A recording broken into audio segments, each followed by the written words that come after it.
Hello साथीहरु, स्वागत छ तपाईहरुलाई मेरो YouTube च्यानलमा। म एउटा तपाईहरुलाई चाहिँ आज म सरी भन्न चाहन्छु किनभने मैले केही दिन अगाडिदेखि आफ्नो YouTube च्यानलमा चाहिँ भिडियोहरु हाल्न पाइरहेको थिइन। म अलि बिजी भएको कारणले गर्दा चाहिँ मैले कुनै पनि भिडियोहरु हालेको थिइन र आज चाहिँ म एउटा भिडियो लिएर आएको छु जुन चाहिँ इमो सेटिङको बारेमा छ। त्यो चाहिँ तपाईहरुले स्किप नगरी यदि इमो चलाउनुहुन्छ भने त्यो सेटिङहरु हेर्नु होला। र साथीहरु, यदि तपाईहरु मेरो YouTube च्यानलमा नयाँ हुनुहुन्छ र अझै पनि सब्स्क्राइब गर्नु भएको छैन भने चाहिँ हजुरहरुले त्यो सब्स्क्राइब बटनमा क्लिक गरेर साइडमा रहेको बेल आइकनलाई पनि दबाइदिनु होला। अब म केही ढिला नगरिकन मेरो यो आजको भिडियो सुरु गर्न गइरहेको छु। तपाईहरु राम्रोसँग यो भिडियो हेरेर शेयर, लाइक र कमेन्ट गर्न नभुल्नु होला। अब चाहिँ हामी यहाँ हेर्नुस् इमोमा जान्छौँ। सुरुमा इमोमा गइसकेपछि तपाईहरुलाई चाहिँ अब म एउटा इनबक्स भित्र गएर तपाईहरुलाई म देखाउने छु कि यो पछाडिको ब्याकग्राउन्ड कलर कसरी चेन्ज गर्ने भन्ने बारेमा। त्यसको लागि चाहिँ तपाईले जसको चाहिँ इनबक्सको ब्याकग्राउन्ड कलर चेन्ज गर्न चाहनुहुन्छ त्यसको इनबक्समा जानुहोस् र यहाँ माथि रहेको थ्री डटलाई क्लिक गर्नुहोस् र वालपेपरमा जानुहोस्। वालपेपरमा गइसकेपछि तपाईहरुले देख्न सक्नुहुनेछ यहाँ विभिन्न कलरहरु रहेको छ र तपाईलाई जुन कलर आफुलाई मन पर्छ त्यो कलर तपाईहरुले यहाँबाट चुज गरेर राख्न सक्नुहुन्छ। र अब चाहिँ म तपाईहरुलाई एउटा इमोमा यस्तो जुन सिस्टम छ तपाईहरुलाई पनि थाहा छ त्यो कुरा, जुन तपाईले टाइप गर्दा गर्दै तपाईको मेसेज चाहिँ जसलाई सेन्ड गर्न खोज्नु भयो उसले सजिलै देख्न सक्छ। तपाईले यहाँबाट सेन्ड गर्नुभन्दा अगाडि टाइप गर्दा गर्दै देख्न सक्छ भनेपछि अब त्यसलाई चाहिँ तपाईहरुले नदेख्ने र सेन्ड भएपछि मात्र त्यो मेसेज देख्नको लागि चाहिँ के गर्नुपर्छ भन्ने बारेमा चाहिँ म तपाईहरुलाई बताउन गइरहेको छु। त्यसको लागि चाहिँ तपाईहरुले यहाँ आफ्नो प्रोफाइलमा जानुहोस्। प्रोफाइलमा गएपछि सेटिङमा जानुहोस्। सेटिङमा गइसकेपछि तपाईहरुले प्राइभेसीमा जानुहोस्। प्राइभेसीमा आइसकेपछि तपाईले यहाँ देख्न सक्नुहुन्छ रियल टाइम च्याट। त्यसलाई चाहिँ तपाईहरुले अफ गरिदिनुहोस् र यहाँ माथि देख्न सक्नुहुनेछ कि रिड रिसिप्ट्स भन्ने त्यो एभ्रीवानमा छ, त्यसलाई नोबडी गरिदिनुहोस्। यसलाई नोबडी गरिसकेपछि तपाईहरुले त्यो मेसेज टाइप गर्दाखेरि चाहिँ तपाईहरुको त्यो मेसेज अरूले देख्न सक्दैन र तपाईहरुले जब सेन्ड गर्नुहुन्छ तब मात्र त्यो मेसेज उनीहरुले देख्न सक्छन्।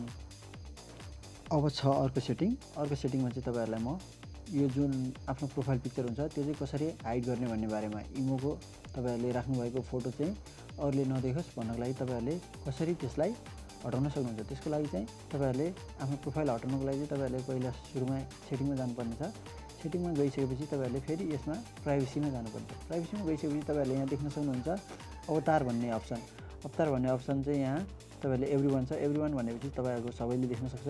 कन्ट्याक्टमा भएको मान्छेले भन्दा बाहेक जो कसैले पनि देख्न सक्छ। त्यसैले तपाईहरुले यसलाई माई कन्ट्याक्टमा राख्नुभयो भने आफ्नो कन्ट्याक्टमा भएको मान्छेहरुले मात्र देख्न सक्छ भने तपाईहरुले नोबडीमा राख्नुभयो भने तपाई आफूले मात्र देख्न सक्नुहुन्छ, अरु कसैले देख्न सक्दैन। त्यसैले यसलाई नोबडीमा राख्नुभयो भने तपाईहरुले आफ्नो यो जुन प्रोफाइल छ, इमोको प्रोफाइल छ त्यो कसैले पनि देख्न सक्दैन।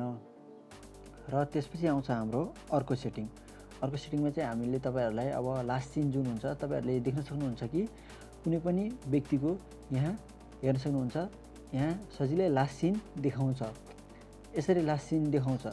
यस्तो लास्ट सिनलाई चाहिँ तपाईहरुले कसरी हाइड गर्न सक्नुहुन्छ त्यसको बारेमा म बताउन गइरहेको छु। त्यसको लागि चाहिँ तपाईहरुले अब यहाँ फेरि पनि सेटिङमा जानुहोस्। सेटिङमा गइसकेपछि यहाँ प्राइभेसीमा जानुहोस्। प्राइभेसीमा गइसकेपछि तपाईहरुले यहाँ देख्न सक्नुहुन्छ लास्ट सिन भन्ने अप्सन।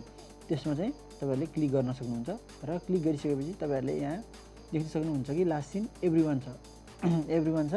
यसलाई चाहिँ तपाईहरुले नोबडी गर्नुभयो भने चाहिँ कसैले पनि तपाईहरुको लास्ट सिन देख्न सक्दैन।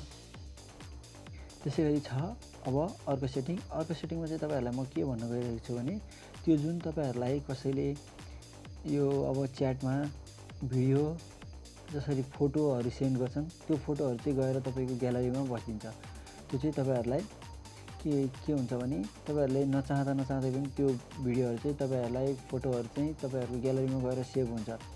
त्यो अटो सेभ चाहिँ तपाईहरुले कसरी डिसेबल गर्न सक्नुहुन्छ भन्ने बारेमा चाहिँ यो सेटिङ रहेको छ। त्यसको लागि तपाईहरुले फेरि प्रोफाइलमा जानुहोस्। प्रोफाइलमा गएपछि सेटिङमा जानुहोस्। सेटिङमा गएपछि तपाईहरुले यहाँ देख्न सक्नुहुन्छ मिडिया एन्ड स्टोरेज, त्यसमा जानुहोस्। त्यसमा गएपछि यहाँ अटो स्टोर भन्ने छ। अटो स्टोरमा देख्न सक्नुहुन्छ स्टोर फोटोज, स्टोर भिडियो छ। यसलाई चाहिँ तपाईहरुले डिसेबल गरिदिनुहोस्। डिसेबल गरेपछि तपाईहरुको यो अटोमेटिक जुन भिडियोहरू तपाईँको ग्यालरीमा सेभ हुन्छ त्यो भिडियोहरू सेभ हुँदैन। अब रहेको छ लास्ट सेटिङ। लास्ट सेटिङमा चाहिँ तपाईँहरूलाई म के बताउन गइरहेको छु भने त्यो जुन तपाईँहरूको प्रोफाइल हुन्छ, प्रोफाइलमा चाहिँ तपाईँहरूले म्युजिक एड गर्न सक्नुहुन्छ। त्यो म्युजिक चाहिँ तपाईँहरूको प्रोफाइलमा जसले तपाईँको प्रोफाइल ओपन गर्छ त्यो मान्छेले त्यो म्युजिक सुन्न सक्छ। त्यसको लागि चाहिँ तपाईँहरूले के गर्नुपर्छ भने आफ्नो प्रोफाइलमा जानुहोस्। आफ्नो प्रोफाइलमा गइसकेपछि यहाँ देख्न सक्नुहुन्छ, यसमा क्लिक गर्नुहोस्। क्लिक गरिसकेपछि तपाईँहरू यहाँ देख्न सक्नुहुन्छ यो प्रोफाइलमा एडिट भन्ने अप्सन आएको छ, त्यसलाई क्लिक गर्नुहोस्। एडिटमा आइसकेपछि तपाईँहरूले यहाँ देख्न सक्नुहुन्छ एउटा ब्याकग्राउन्ड भन्ने अप्सन छ। त्यसमा चाहिँ गएर तपाईँहरूले आफ्नो ब्याकग्राउन्डको कलर यसरी चेन्ज पनि गर्न सक्नुहुन्छ। भने तपाईँहरूलाई अब म यसको यहाँनिर तपाईँहरूलाई म्युजिक एड गरेर देखाउँछु। म्युजिक एड गर्नको लागि तपाईँहरूले यहाँ जानुपर्ने छ र यहाँ गइसकेपछि यहाँ यसरी गीत तपाईँहरूले राख्न सक्नुहुन्छ। जसरी तपाईँहरूलाई जुन गीत मनपर्छ त्यो गीत चाहिँ तपाईँहरूले आफ्नो प्रोफाइलमा राख्न सक्नुहुन्छ।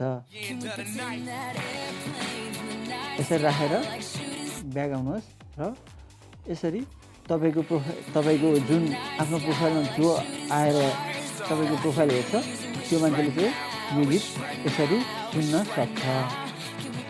र साथीहरू आजको यो भिडियो चाहिँ रहेको थियो इमो सेटिङको बारेमा र यस्तै भिडियोहरू चाहिँ म अरू पनि लिएर आउने गर्दछु।